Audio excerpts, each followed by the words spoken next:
Hello दोस्तों, मैं सी राहुल अग्रवाल।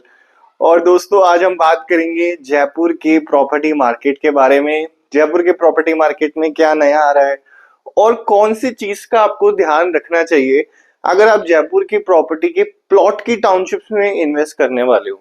दोस्तों कुछ प्रैक्टिकल प्रॉब्लम्स हैं मार्केट में, मैं उनके बारे में आपको अवेयर कराऊंगा और कोशिश करूंगा कि आप जो डिसीजन ले वो सही डिसीजन ले, ताकि फ्यूचर में आपको किसी तरीके की प्रॉब्लम ना हो। साथ ही में दोस्तों एक नई टाउनशिप पॉलिसी जो राजस्थान गवर्नमेंट ने अप्लाई की है उसके बारे में भी थोड़ी बात करेंगे, किस तरीके से आपको फायदा है और आने वाली टाउनशिप्स में क्या होने वाला है। तो दोस्तों स्टार्ट करते हैं। दोस्तों सबसे पहले मैं बात करूंगा कि आजकल जयपुर का जो प्रॉपर्टी मार्केट है, या आप यूट्यूब देख लीजिए या आप जब भी कोई प्रॉपर्टी सर्च करेंगे तो एक बहुत ही ज्यादा फेमस, या मैं कहूंगा जो अभी जो मार्केट में सबसे ज्यादा प्रोडक्ट चल रहा है वो है प्लॉटेड टाउनशिप्स का। बहुत सारे बिल्डर हैं, जैसे गोकुल कृपा है, हाई फ्लाई है, चार्ट ग्रुप है, बहुत से मल्टीपल बिल्डर्स हैं जो प्लॉट की टाउनशिप्स जयपुर में डेवलप कर रहे हैं और आपको निवेश करने के लिए ऑफर कर रहे हैं। अब ये प्लॉट की टाउनशिप्स देखा जाए तो बहुत अच्छा प्रोडक्ट है। आप देखें यहाँ पे सारी सुविधाएं होती है, आपको अंडरग्राउंड में वाटर सीवरेज लाइंस मिलती है, इलेक्ट्रिसिटी मिलती है, इलेक्ट्रिसिटी की लाइन सब अंडरग्राउंड होता है, पार्क होता है, रोड्स होते हैं, अल्टीमेटली एक कंप्लीट पैकेज होता है। लेकिन ये टाउनशिप्स क्योंकि एक बड़े प्लॉट साइज पे बनती है, एक बहुत अच्छा एरिया इनको डेवलप करने के लिए चाहिए होता है, तो ये टाउनशिप्स दोस्तों बहुत ज्यादा थोड़ा सा सिटी के दूर भी होती है, कुछ टाउनशिप सिटी के पास भी होती है। तो आज का मुद्दा ये है कि सर अगर हम इन टाउनशिप्स में इन्वेस्ट करने का प्लान कर रहे हैं तो क्या हमें फ्यूचर में कोई प्रॉब्लम हो सकती है? क्या ये सेफ बेट है हमारे इन्वेस्टमेंट के लिए? और किन चीजों का आपको ध्यान रखना चाहिए अगर इन टाउनशिप में आप इन्वेस्ट करने वाले हो? दोस्तों देखो, आप ये समझिए अगर आप जयपुर से हैं तो आप इस बात को अग्री करेंगे, जो जयपुर को जानते हैं, या अब मैं कहूंगा आप जयपुर की नहीं भी है, जयपुर के बाहर भी रहते हैं, तो आप अपने शहर से रिलेट कर पाएंगे कि एक शहर का जो मेन सिटी सेंटर होता है, जहाँ पे सारी कॉमर्शियल एक्टिविटीज हो रही है, जहाँ पे सारी सुविधाएं हैं, हॉस्पिटल है, स्कूल है, कॉलेजेस हैं, मार्केट है, फूड स्ट्रीट है, रेस्टोरेंट्स हैं, सारी सुविधाएं हैं, एक वो मार्केट है। और एक आपने सिटी से 15 किलोमीटर 20 किलोमीटर दूर एक थोड़े से आउटसाइड में जाके आपने सिटी से कोई प्लॉट लिया है।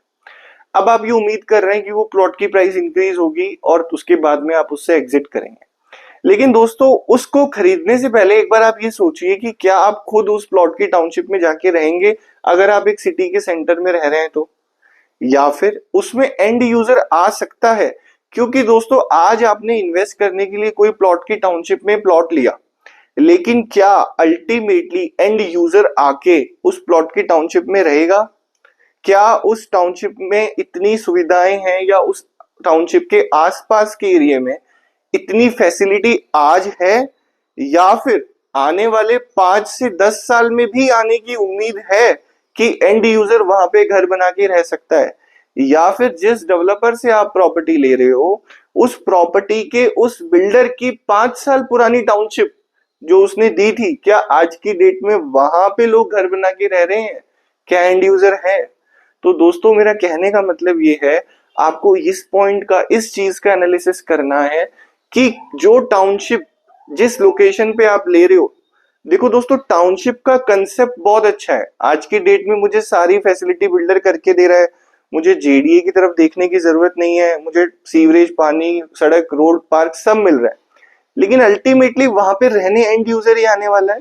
तो आपको निवेश करने के टाइम पे ये चीज जरूर देखनी है कि क्या मेरी टाउनशिप पे आज से 5 से 10 साल बाद भी क्या कोई यहाँ रहना पसंद करेगा?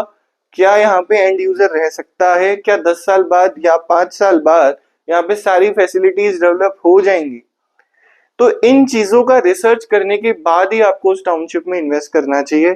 क्योंकि दोस्तों अगर आप एक चीज नोटिस करेंगे, आज की डेट में जयपुर में प्लॉट की टाउनशिप्स की सप्लाई तो बहुत है, आप देख सकते हो बहुत से बिल्डर बहुत सारी टाउनशिप्स ला रहे हैं, लेकिन क्या कोई रीसेल में भी इन टाउनशिप्स को खरीद रहा है? फ्रेश में तो सभी खरीद रहे हैं।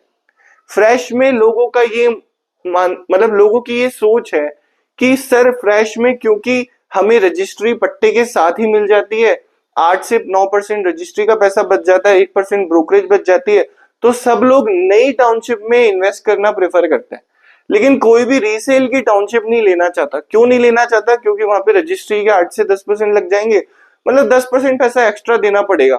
चाहे से हो सकता है कि जो रीसेल की टाउनशिप है वो आपको शहर के पास मिलेगी, वहां पे आपको बेटर कम्युनिटी मिलेगी, बेटर डेवलप मार्केट मिलेगा, लेकिन क्योंकि वहां पे इंसेंटिव नहीं है बेचने पे, आपको वो रीसेल की टाउनशिप्स बताई नहीं जाती, या फिर कम बताई जाती है, या आपको मार्केटिंग नहीं की जाती क्योंकि वहां पे इंसेंटिव नहीं है। दोस्तों, अगर आप एक वैल्यू फॉर मनी प्रोडक्ट देख रहे हैं तो आप इन सब चीजों का ध्यान रखें। आप ये भी देख सकते हो कि अगर टाउनशिप का कंसेप्ट आपको अच्छा लगता है तो क्या कोई पुरानी टाउनशिप है जो आज की डेट में वेल मेंटेन्ड है, और क्या वहां पे प्लॉट लेना आपके लिए फायदे का सौदा हो सकता है। दोस्तों, अगर आप ऐसा कुछ देख रहे हैं, अगर आपकी नजर में है, तो आप जरूर हमसे रीच कीजिए। हम आपकी हेल्प कर सकते हैं कि क्या ये प्रॉपर्टी अच्छी है, क्या ये टाउनशिप सही रहेगी आपके लिए या नहीं रहेगी। साथ ही में दोस्तों, आपको एक चीज ये भी देखनी चाहिए कि आज के मार्केट में टाउनशिप में रीसेल का जो मार्केट है वो कहीं ना कहीं कंपैरेटिवली फ्रेश से बहुत कम है। फ्रेश में तो हर कोई लगा हुआ है बेचने में, क्योंकि वहां बिल्डर के इंसेंटिव अच्छे हैं, लेकिन रीसेल में नहीं है बायर। रीसेल में बायर नहीं है, तो आपको ये भी सोचने की जरूरत है कि आज जो टाउनशिप में आप प्लॉट ले रहे हो, क्या आपके प्लॉट के लिए 5 साल बाद आपको रीसेल का इन्वेस्टर मिल जाएगा। तो दोस्तों, मेरा कहने का मतलब इतना सा है, प्लॉट का कंसेप्ट अच्छा है प्लॉटेड टाउनशिप्स का, लेकिन आज की डेट में प्लॉट की टाउनशिप सिटी के बाहर बहुत ज्यादा है, सिटी से भी बहुत ज्यादा दूर है, और सिटी के पास भी है, और कुछ मिड में भी है। तो मैं ये आपको सलाह दूंगा कि आपको ऐसी टाउनशिप को सिलेक्ट करना है जो सिटी के बहुत ज्यादा बाहर भी नहीं हो, और मैं कहूंगा ऐसी भी ना ले जो बिल्कुल ही आपको लग रहा है कि बहुत ज्यादा महंगी है क्योंकि वो सिटी के पास है। तो आप एक मिड की टाउनशिप ले सकते हैं जहां ग्रोथ आने की भी उम्मीद है, और जहां कल को 4-5 साल बाद एंड यूजर आके भी रह सकता है। क्योंकि सिटी के बहुत ज्यादा बाहर चले जाएंगे, सस्ती तो मिलेगी, वो हो सकता है आपको 15-20 हजार में मिल जाए, लेकिन हो सकता है वहां पे एंड यूजर आने में दिक्कत हो।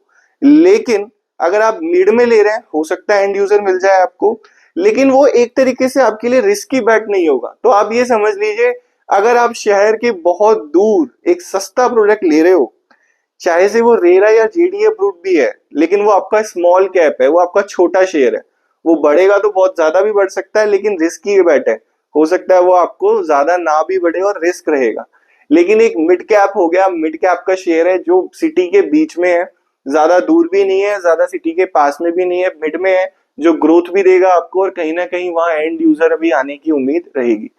तो इस चीज का ध्यान रखें कि प्लॉट की टाउनशिप्स में ले रहे हैं, अच्छे बिल्डर से ले, ट्रैक रिकॉर्ड अच्छा होना चाहिए, मेंटेनेंस अच्छी करते हो, साथ ही में आपका जो लोकेशन, आप जो प्लॉट की टाउनशिप ले रहे हैं उसमें ज्यादा सस्ते के चक्कर में ज्यादा दूर ना जाए।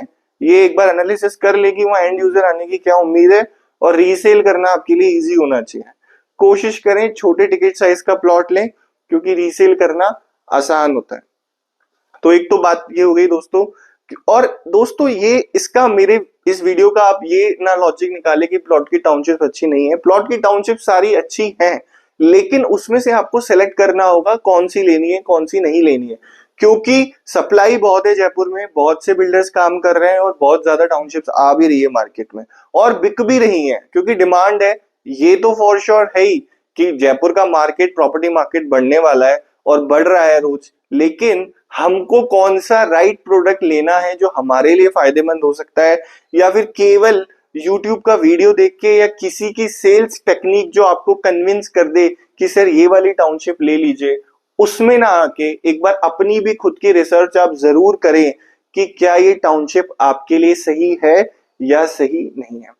साथ ही में दोस्तों, आपके लिए एक गुड न्यूज ये भी है कि राजस्थान गवर्नमेंट ने अभी न्यू टाउनशिप पॉलिसी को भी लागू कर दिया है, जिसमें बहुत सारे प्रोविजंस हैं जो अपडेट किए गए हैं जो आपके फायदे के हैं। एक तो डेवलपर्स का रजिस्ट्रेशन वापस होगा उसके अंदर, जिससे कहीं ना कहीं आपकी सेफ्टी एंड सिक्योरिटी और बढ़ जाएगी। साथ ही में टाउनशिप्स के रूल चेंज कर दिए गए हैं, आपको अब नया पार्क के साथ में खेलने के लिए भी अलग से गार्डन दिया जाएगा बड़ी टाउनशिप्स में, रोड्स, प्रॉपर एमेनिटीज, और उन सभी के जो रूल्स एंड रेगुलेशंस है उनको अपडेट किया गया है। बिल्डर आपकी टाउनशिप को 5 साल तक मेंटेन करेंगे, उसके बाद आरडब्ल्यूए को फॉरवर्ड करेंगे। तो इस तरीके से आप अगर देखेंगे तो राजस्थान गवर्नमेंट भी आपके हित में काम कर रही है। उनको भी पता है कि जयपुर डेवलप हो रहा है, जयपुर में इन्वेस्टमेंट आ रहा है, तो कहीं ना कहीं हमारे कंज्यूमर्स को, हमारे नागरिकों को एक अच्छा इन्वेस्टमेंट मिले, सेफ एंड सिक्योर इन्वेस्टमेंट मिले। और अल्टीमेटली सबसे इंपॉर्टेंट बात कि जो आदमी वहां पे आके एंड में रहेगा, जो एंड यूजर होगा, उसको सारी फैसिलिटी मिले। इसीलिए वहां पे पार्क के साथ में आप खेलने कूदने के लिए भी खेल क्षेत्र का अलग से एक प्रोविजन होगा, जहां पे 3 से 5% का लैंड पार्सल आपको स्पेसिफिकली आपको खेलने के लिए जगह बनानी होगी बच्चों के लिए। आई होप दोस्तों आपको वीडियो अच्छा लगा होगा, और आप जयपुर में कोई इन्वेस्टमेंट करना चाहते हैं, कोई प्लॉट की टाउनशिप देख रहे हैं, कोई फ्लैट देख रहे हैं, या फिर और कोई इन्वेस्टमेंट देख रहे हैं जिसमें आपको हमारी किसी हेल्प की जरूरत है, तो आप मुझसे व्हाट्सएप पे कनेक्ट कर सकते हैं। मैं आपकी जरूर हेल्प करने की कोशिश करूंगा। थैंक यू सो मच दोस्तों, मिलते हैं नेक्स्ट वीडियो में। Thank you.